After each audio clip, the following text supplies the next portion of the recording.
안녕하세요. 데일리 ESG 이슈. 오늘은 좀 안타까운 소식을 전할까 합니다. 광주 건물 붕괴 사고 많이 보셨죠? 이 시행사가 현대산업개발인데요. 이런 인명사고와 ESG 리스크에 대해서 얘기를 해볼까 합니다. 정말 안타까운 사고죠. 지금 이제 밝혀진 바에 따르면 그 현장에서 제대로 시행 계획을 지키기만 했더라도 아니면 안전 펜스라도 아주 두껍게 세웠다면 도로를 좀 막았더라면 이런 막을 수 있었던 것들이 굉장히 많은 사고인 것 같아요. 동구 재개발 지역 현장에서 철거가 진행 중인 5층 건물이 붕괴되면서 달리던 버스를 덮쳐 9명이 숨지고 8명이 중상을 입었습니다. 이 시내버스가 재개발 공사 현장을 지나는 순간 살짝 정차를 했다고 해요. 잠깐. 그 순간 건물 철거용으로 설치한 이 작업 구조대 등이 와르르 무너지면서 사고가 났습니다. 해당 건물 작업 현장에는 작업자 4명 있었는데 이 작업자들은 붕괴 직전에 이상 징후를 느껴서 건물 밖으로 피신한 것으로 전해졌습니다. 이번 건물 철거의 시행사는 이 HDC 현대산업개발인데요. 이 두 가지 지적이 나와요. 현장에 감리자가 없어서 안전 사각지대였다. 그리고 일부 현장 작업자들은 현장 수습 당국에 다단계 하도급을 거쳐 투입됐다라고 증언했다고 전해집니다. 이에 정몽규 회장은 사고의 진심으로 사죄하면서 무거운 책임을 통감한다면서 이번 사고 피해자와 유가족들의 피해 회복 그리고 조속한 사고 수습을 위해 최선을 다하겠다고 말했습니다. 다만 이 주요 쟁점과 관련해서는 앞으로 사실조사 등 경찰 수사를 통해서 밝혀질 것이라고 얘기를 했는데요. 정 회장은 이 재하도급은 없었다라면서 HDC가 광주 지역의 철거업체인 이 한솔기업의 건물을 맡긴 것이 전부, 그러니까 하청 하나만 줬다라고 얘기를 하고 있는 거죠. 그리고 사고 현장에 감리자가 없었다라는 의혹에도 원청이 직접 계약을 체결하지 않았기 때문에 상주 여부를 요구할 수 있는 권한이 없다. 그러니까 이 부분은 이제 책임이 없다라는 부분인 거죠. 이 현대산업개발은요, 올 초에 스타트 제로라는 슬로건을 내걸고 이 10대 건설사 중 협력사를 통틀어 사망재해 0건을 기록했다며 안전에 자부심을 나타내기도 했습니다. 그러나 이번 사고가 발생하면서 연일 주가가 하락하는 등 고전을 면치는 못하고 있는 상황입니다.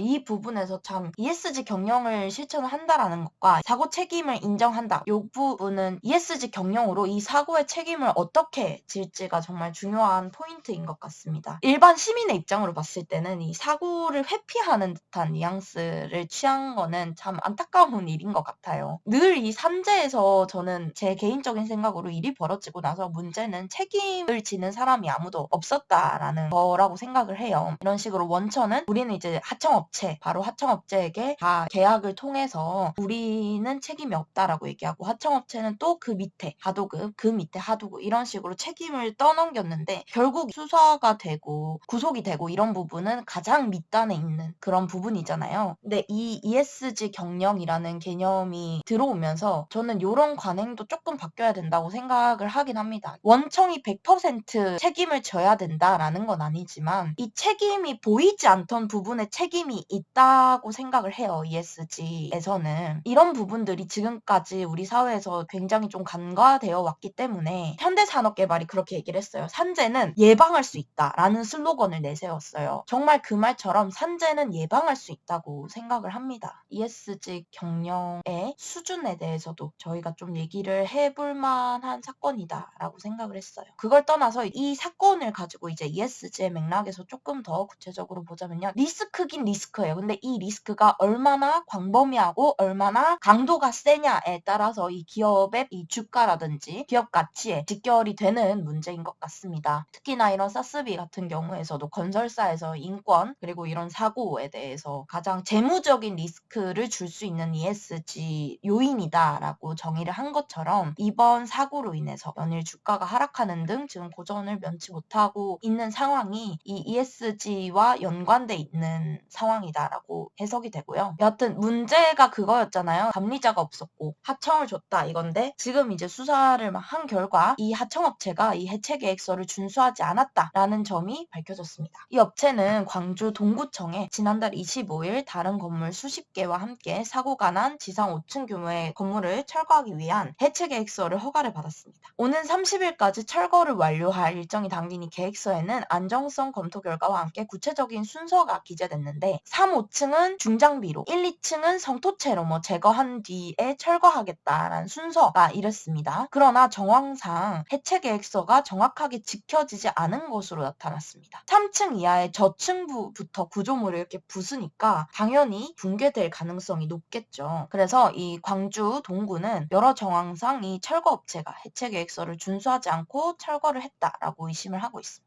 자, 그렇다면 이 현대산업개발은 법적 처벌까지 받을 수 있을까? 요 얘기가 나오는 이유가 ESG와 컴플라이언스의 측면이 아직은 명확하지 않기 때문이라고 생각이 됩니다. 요 부분에서 제가 로펌에 한참 이해관계자 인터뷰를 많이 다녔었어요. 그래서 이제 로펌 분들이 계속 얘기하신 게 ESG는 리스크가 아니라 아주 법적인 리스크로 바로 다가올 수 있다라면서 그래서 ESG 경영을 잘 해야 된다라는 얘기를 해주셨거든요. 그런 맥락에서 이번 사건을 좀 해석을 한 것 같습니다. 이 부분에서 보면 정말 ESG 리스크가 법적인 리스크로 바로 번질 수 있는 사건인 거죠. 법무법인 발은에 따르면요. 현장 근로자가 사망한 사건이 아니기 때문에 추후 기소할 때 이 책임이 일단 1차적으로는 이 현장에서 사망하신 분들 있죠. 그분이 1차적으로 정말 이 회사가 책임져야 할 부분이고 이건 정말 이 2, 3차 피해자라고 볼 수 있는 거죠. 그래서 현장 근로자가 사망한 사고가 아니기 때문에 산안법 적용 혐의는 좀 어렵다. 업무상의 과실치사는 대표이사까지 책임을 물을 수 없고 현장 소장이나 철거업체 담당자 그리고 사고의 직접적 원인을 제공한 작업자 등이 과실범의 공동정범이 될 수 있다. 그리고 이 산안법의 위반이 적용된다 하더라도 이 본사 원청이 아니라 현장을 감독하는 현장 소장이 책임지는 구조라고 덮었습니다. 다만 중대재해처벌법이 적용되면요. 사정이 달라집니다. 사망사고와 같은 어쨌든 이 산업재해 발생 시 7년 이하의 징역 또는 1억 원 이하의 벌금형을 대표이사가 받을 수 있습니다.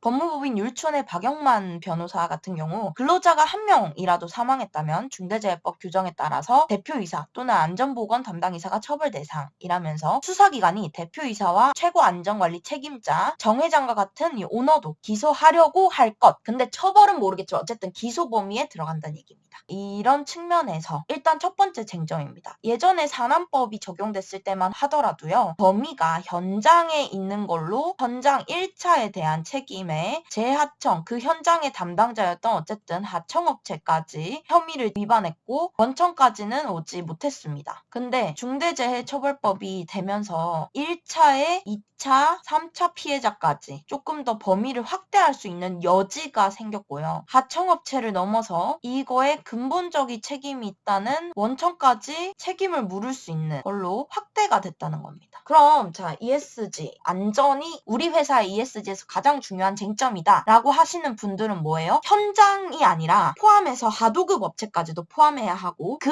이상의 피해자도 고려해야 할지 말지에 대한 의사결정이 포함되어야 한다라는 얘기인 겁니다. 우리가 책임지는 범위를 명확하게 설정을 하고 이 책임에 대해서 일단 저는 그렇게 생각해요. 회사에 먼저 이런 가이드라인이나 회사 내에 이런 ESG와 관련된 문제에 대한 가이드라인이나 어떻게 처리할지에 대한 명확한 규정을 세워준다면 그것으로 통해서 사고도 예방을 할 수 있을 뿐더러 이후 법정에 가서도 이것이 우리의 책임인지 아닌지 명확하게 소구를 좀 하실 수 있지 않을까라는 생각이 좀 들었습니다. 이 중대재해처벌법 같은 경우에는 이해관계자가 굉장히 넓어졌다라는 측면, 거기다가 바로 직접적인 원청의 근본적 책임이 있다는 걸 인정하는 측면에서 이걸 고려하셔서 ESG 어떤 식으로 전략을 짤지 정말 좀 고려해야 된다. 그래서 이 ESG 내에 저는 컴플라이언스 경영이 포함되어 있다고 생각해요. 컴플라이언스 경영은 늘 이 로펌에 계신 분들도 말했지만 출발선이고요. ESG라는 궁극적 목표를 달성하기 위해서는 출발점이 컴플라이언스 경영을 준수하셔서 ESG 경영으로 발전돼야 된다라는 얘기를 좀 드렸습니다. 좀 슬프긴 하지만 이런 사건이 일어나면서 저는 좀 발전을 하는 부분도 있다고 생각해요. 이 사고에 대해서 물론 책임을 져야 합니다. 그렇지만 요거에 대해서 앞으로 어떤 식으로 바뀌어 나갈지에 대한 부분도 중요하게 봐야 될 것 같아요. 지금까지 저는 그렇게 생각해요. 산업재해 같은 부분도 우리가 사고가 날 당시에는 굉장히 큰일이고 문제라고 생각을 해서 당사자를 비난을 했던 부분이 있잖아요. 그 사건 당시에는 비난을 하고 이럴지 몰라도 이후에 어떻게 얘네가 잘 고쳤고 반면에 이후에 얘네가 잘 책임을 지지 못했고 이런 것들을 우리가 감시를 하지 못했기 때문에 저는 산업재해가 계속 발생을 했다라고 생각을 좀 합니다. 이번 사건이 일보 전진 검진이 될지 2보 후퇴가 될지는 아직은 조금 더 지켜봐야 된다라고 생각을 합니다. 감사합니다.